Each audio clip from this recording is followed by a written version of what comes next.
చిత్తు కాగితాల దుకాణం నడుపుకునే ఒక మహిళ ఈ రోజు నెల్లూరు డ్రగ్స్ సామ్రాజ్యానికి అధిపతి ఎలా అయింది? ఆమెకు అండదండలు అందించిన వైసీపీ ఎంపీ ఎవరు? ఏకంగా ఈ రోజు ఫిర్యాదు చేసిన సిపిఎం నేతనే లేపేసిందంటే ఆమె వెనక ఎంత పెద్ద మాఫియా ఉంది? ప్రస్తుతం జైల్లో ఉన్న ఒక కరుడు కట్టిన వైసీపీ ముఠా నాయకురాలి కథ గురించి పూర్తిగా తెలుసుకుందాం.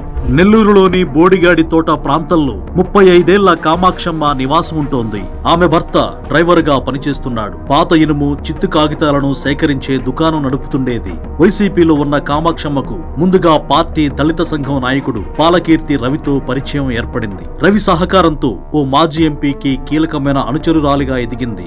ఈ క్రమంలోనే గంజాయి కొనడం, దాన్ని విద్యార్థులకు, యువతకు అమ్మడం చేసింది. చివరకు దాన్నే వృత్తిగా మార్చుకుంది. 1 కాదు, 2 కాదు, 3 కాదు, 10ల సంఖ్యలో ముఠాలను ఏర్పరచుకొని గంజాయిని అమ్మేది. అందుకు చిత్తు కాగితాలు ఏరుకునే యువకులను, ఆకతాయిలను చేరదీసేది. విశాఖపట్నం, మన్యం ప్రాంతాల నుంచి ఆమెకు సరుకు అందేదని సమాచారం. విశాఖ, మన్యం అనగానే ముందుగా మీకు గుర్తొచ్చేది దళితుల్ని చంపి డోర్ డెలివరీ చేసిన వైసీపీ ఎమ్మెల్సీ అనంతబాబు.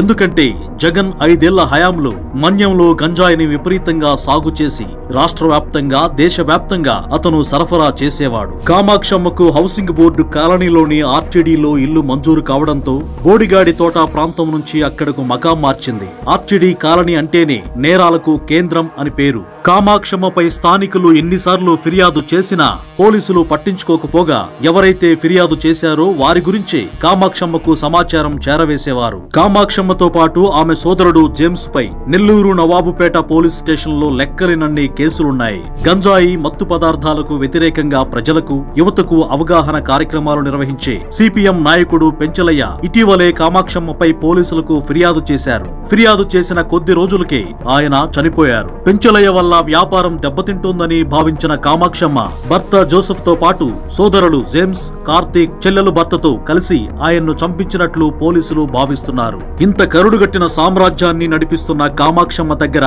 గంజాయి చంపించడాలే కాకుండా మరో కళ కూడా ఉంది. అదే సోషల్ మీడియాలో రీల్స్ చేయడం. ఈ స్టోరీ చూస్తుంటే అచ్చుగుద్దినట్లు జగన్ లా కనిపించడం లేదు. బాబాయిని చంపేసి జగన్ ప్రజల ముందు ఎంత అమాయకంగా నటిస్తాడో అలాగే కామాక్షమ్మ కూడా రీల్స్ లో నటిస్తుంటుంది.